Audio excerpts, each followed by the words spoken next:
and welcome to Math Molecules. In this tutorial, we would be covering Introduction to Probability.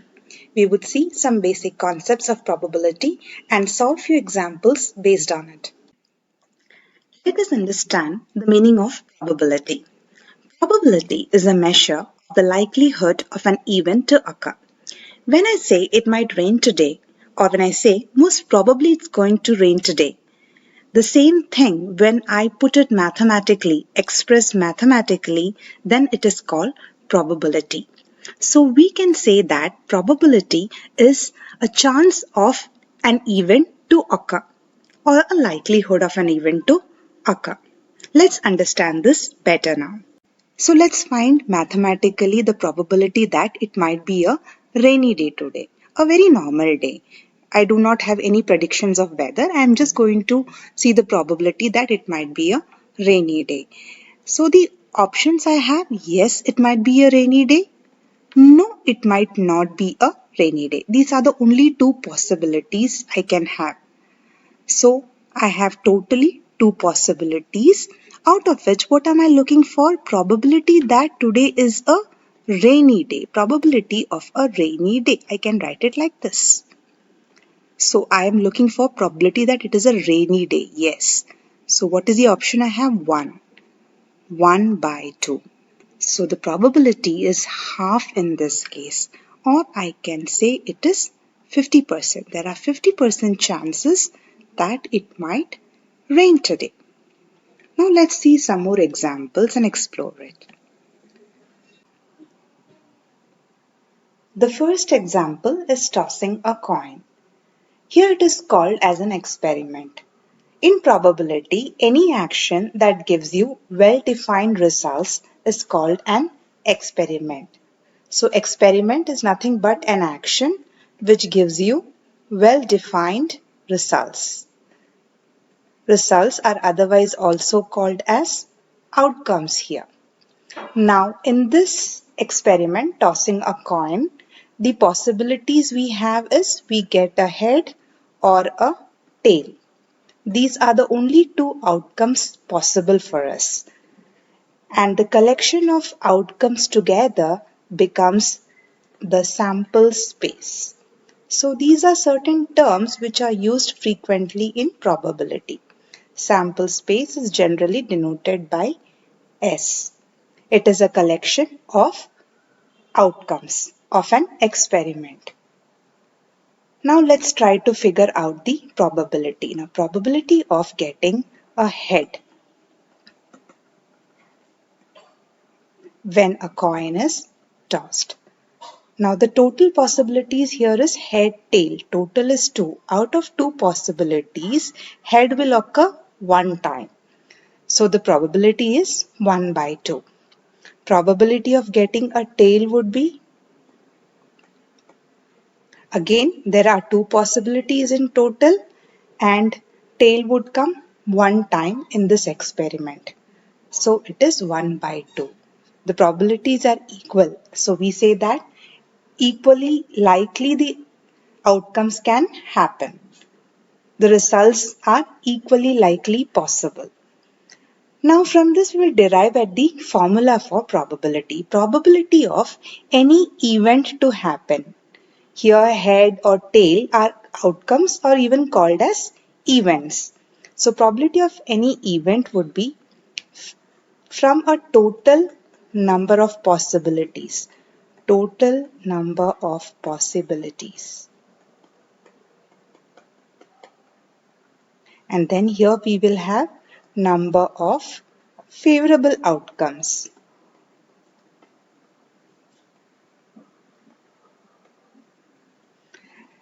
So the probability of any event, the formula is number of favorable outcomes divided by total number of possibilities. Let us see the next example, tossing two coins. Here in this experiment, we are going to toss two coins simultaneously. Let's understand the sample space of this experiment. For this, I will be using a tree diagram to list all the possible outcomes. It is just a way of listing out the outcomes.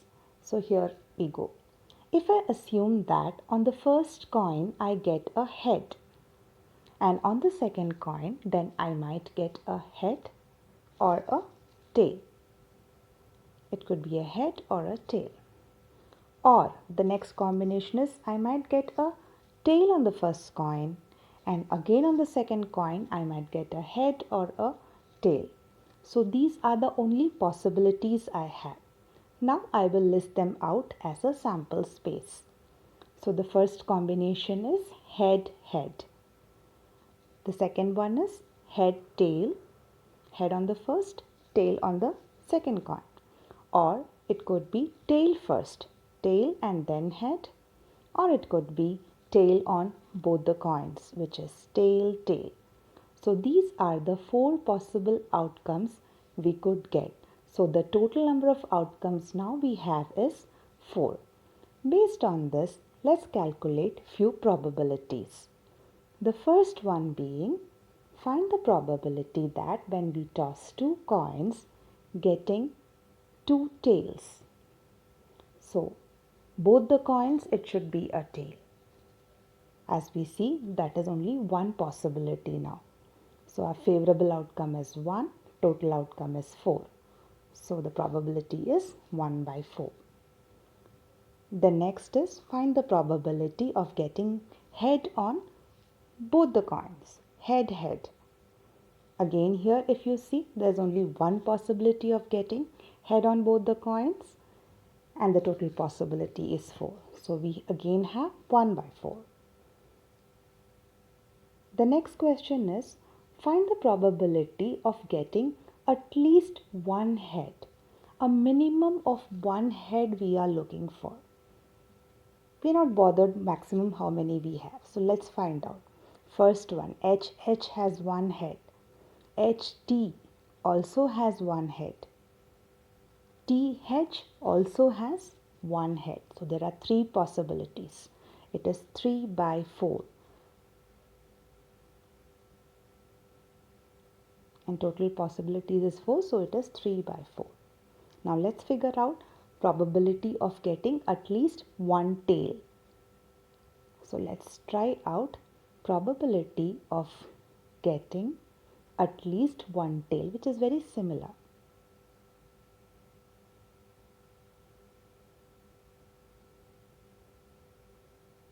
Again, let's just count it. HT has one tail in it. TH has one tail in it, and both the tails also has a minimum of one tail. So again we have the answer as 3 by 5. Now let's see the third experiment, which is throwing a dice. As we all know, when we throw a dice, we get numbers from 1 to 6, any of these numbers. So let's write the sample space of this experiment. So we will get 1 or 2, 3, 4, 5, 6. These are the possible outcomes, which is our sample space. Now, if I ask you, find the probability of getting 3 on the dice. So it's one time you get 3 and the total possibilities are 6. So the probability is 1 by 6. What is the probability of getting an even number on the dice? Even number. So let's see what are the even numbers we have. We have 2, 4 and 6. 3 even numbers. So we get 3 out of 6. Now this is a fraction. Representing it in the simplest form would be 1 by 2. So the probability is half here. Probability of getting a prime number. What are the prime numbers we have? 2 is a prime number, 3 is a prime number, 5 is a prime number. So again we will get 3 out of 6, which is 1 by 2. Now if I tell you to find the probability of getting a 7 on this dice, is it possible? Because our sample space does not list this 7. It is not at all possible that I would get a 7 on the dice. Zero possibility. 0 out of 6 also I can say. So the probability of getting a 7 on the dice is 0. Such an event which cannot happen at all, I'm 100% sure that the event is not going to happen, is called an impossible event, which is never going to happen. And the probability of such an event will always be equal to 0. Now, if my question for you is probability of getting any number on the dice, I am not particular of a number.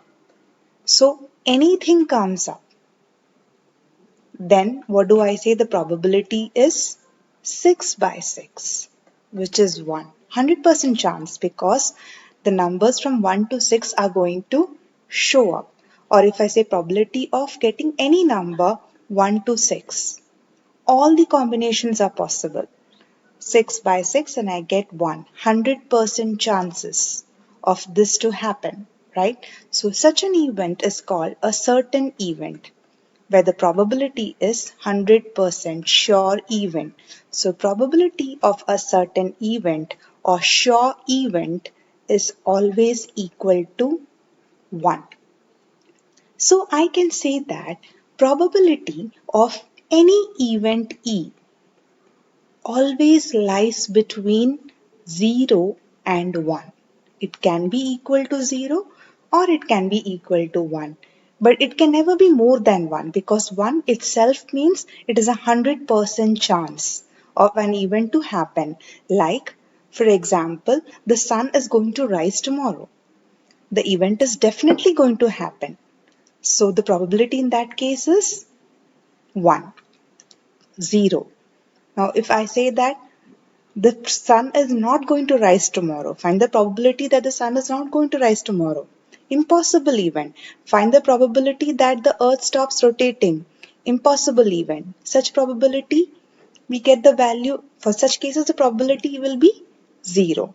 So I always say that the probability of any event will always lie between 0 and 1. It can never be greater than 1 or less than 0.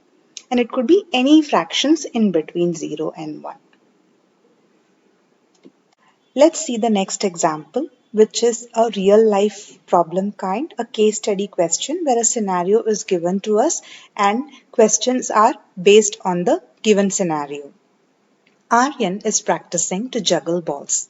He has a basket of 12 balls, out of which 4 are green, 2 are yellow, 3 blue, and the rest are white.